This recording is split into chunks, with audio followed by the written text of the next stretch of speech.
Hello everyone, দেখো এই প্রশ্নে কি বলেছে। বলেছে হাইড্রোজেন পরমাণুর 8.464 অ্যামস্ট্রং ব্যাসার্ধযুক্ত একটি বোর কক্ষ থেকে ভূমিস্তরে ইলেকট্রনের অবতরণের ফলে প্রাপ্ত বর্ণালীতে আলোকরেখার সংখ্যা কত হবে সেটা বের করতে বলেছে। তো দেখো, বর্ণালীতে প্রাপ্ত আলোকরেখার সংখ্যা বের করার জন্য আমাদের একটা সূত্র আমি বলেছিলাম পড়তে, বা বইয়ে বলা আছে। সেটা কি? সেটা হচ্ছে গিয়ে আলোক রেখার সংখ্যা সমান সমান ছিল n2 minus n1 into minus n1 plus 1 divided by 2। সেখানে n1 আর n2টা কি? n1 আর n2টা কি দেখো, যখন এটা ধরো পরমাণুর কেন্দ্র, তাই তো। এবার পরমাণু কেন্দ্র, তারপরে কি রয়েছে? আমাদের বিভিন্ন কক্ষগুলো রয়েছে, তাই না? আমরা কি জানি যে যখন হায়ার স্টেট থেকে কোনো ইলেকট্রন লোয়ার কোনো স্টেটে পৌঁছায়, তখন সে কি করে?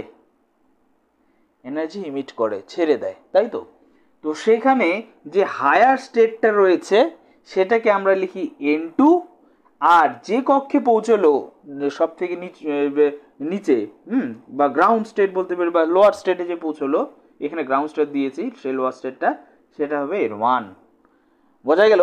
তাহলে n2 আর n1 বোঝা গেল। n2 হচ্ছে গিয়ে যে কোনো একটি মানে কোথা থেকে সে কি করছে, ফিরে আসছে।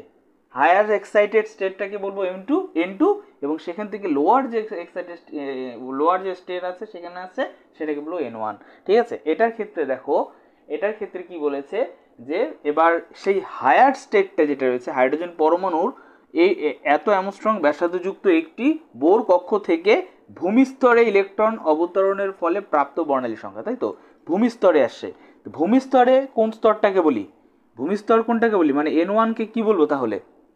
n1 কে 1 বলবো। কেউ ভুল করে ভূমিস্তর মানে n=0 লিখে দেবে না। মানে n1=0 লেখা যাবে না। ভূমিস্তর কিন্তু কখনো 0 নয়। ভূমিস্তরটা এখানে কিন্তু আমাদের 1 হবে। বোঝা গেল? সব মানে বোর্ডের থিওরি যতগুলো আমরা করব, ভূমিস্তর দেওয়া থাকলে বুঝতে হবে যে না, আমাদের কি n1=1 দেওয়া আছে, বা মানে প্রথম কক্ষটাকে বলা আছে। ঠিক আছে? এবার n2টা বলে দিয়েছে ওরা যে সেই কক্ষটাই যেখানে তার ব্যাসার্ধটা হবে কত? 4.464 অ্যামস্ট্রং। বোঝা গেল? এটা তার মানে আমাকে বুঝে নিতে হবে যে এটার এই যে ব্যাসার্ধযুক্ত যে আমাদের ইসেটা রয়েছে, পরমাণু কক্ষটা রয়েছে, সেই ব্যাসার্ধযুক্ত পরমাণু কক্ষটা কততম কক্ষক, বুঝতে পেলে? তাহলে আমাদের কি করে বের করব? আমরা জানি বোর এর থিওরির n-তম কক্ষের ব্যাসার্ধ কত? সূত্রটা কি পড়েছিলাম? বোর এর থিওরির n-তম কক্ষের ব্যাসার্ধ কি পড়েছিলাম আমরা 0.539 ইন্টু n স্কোয়ার, তাই না? তার মানে n এর ভ্যালু যত বাড়বে তত আমাদের রেডিয়াসটা বৃদ্ধি পাবে, তাই না? তাহলে এটা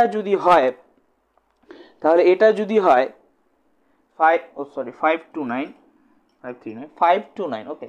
তাহলে পরে দেখো, আমাদের এটা তো বলে দিয়েছে রেডিয়াসটা কত, পরমাণুর ব্যাসার্ধটা বলে দেওয়া আছে, তাই না? তাহলে এখানে মানটা আমি বসাই। তাহলে কত আছে? 8.4, এটা কিন্তু অ্যামস্ট্রং এককে, হ্যাঁ 464 angstrom divided by 0.529 into n square, তাই না? এখান থেকে তুমি n স্কোয়ারের ভ্যালু বের করবে, কত আসবে? 8.464 অ্যামস্ট্রং ডিভাইডেড বাই কত? 0.529 অ্যামস্ট্রং, তাই তো। অ্যামস্ট্রং কাটা, ওকে। এবার দেখো, আমি এটা মুছে দিই, এই সাইডে করি আমি কাটাকাটিটা। এটা আমি মুছে দিলাম, হ্যাঁ, তুলে নিবে। তাহলে পরে এখানে তাহলে দাঁড়াচ্ছে কি? n square is equal to, আমি দশমিকগুলো তুলে দিই, হ্যাঁ, দশমিকগুলো তুলে দেওয়া যাবে। তাহলে পড়ে থাকবে কি? 8.464 ইন্টু করি, ভাঙিয়ে করি, এত ডিভাইডেড বাই 5 2 9 ইন্টু 1,000, তাহলে এটা কাটা, এগুলো কাটা, তাই না? এবার এটাকে যদি তুমি ভাগ করো তোমার আসবে দেখবে 16, তাহলে n square is equal to কত? 16, তাহলে n ইজ ইকুয়াল টু কত হবে? 4। তার মানে আমাদের এখানে কত নম্বর কক্ষকটাকে ইন্ডিকেট করা আছে? এত ব্যাসার্ধযুক্ত কক্ষকটা অ্যাকচুয়ালি আমাদের n ইকুয়াল টু 4তম কক্ষক, তাই না? 4তম কক্ষক, তাই তো? তাহলে পরে আমাদের n2টা তাহলে কত হয়ে যাচ্ছে? 4। n2টা তাহলে 4 হয়ে যাচ্ছে। ওকে, চলো এবার এটাকে সলভ করি। তাহলে n1 পেয়ে গেলাম, n2 পেয়ে গেলাম, এই পাশটা মুছে দিই।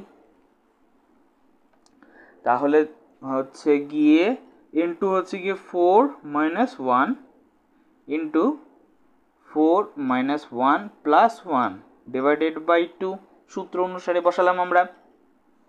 তাহলে 3 ইন্টু 2 4, তাই না? 4 ডিভাইডেড বাই 2, দ্যাট মিন 2 6, তাই তো? তাহলে কটা রেখা পাবো? বর্ণালীতে আলোক সংখ্যা কটা পাবো? বর্ণালীতে তাহলে আমরা আলোক সংখ্যা পাচ্ছি কিন্তু 6টা। ওকে, বর্ণালীতে আলোক সংখ্যা পাচ্ছি 6টা, তার মানে এটা হচ্ছে আমাদের অ্যাকচুয়াল অ্যান্সার। ওকে, এভাবেই কিন্তু করতে হবে। ওকে, আমাদের জাস্ট এই জায়গাটা একটু ঝামেলার ছিল। এটা এই ব্যাসার্ধ থেকে আমরা কি করে কততম কক্ষক বের করবো সেটা যদি বুঝতে না পারতো কেউ, তাহলে কিন্তু অ্যান্সারটা করা যেত না। ওকে, এইভাবে প্রবলেমগুলোকে সলভ করতে হবে। ওকে।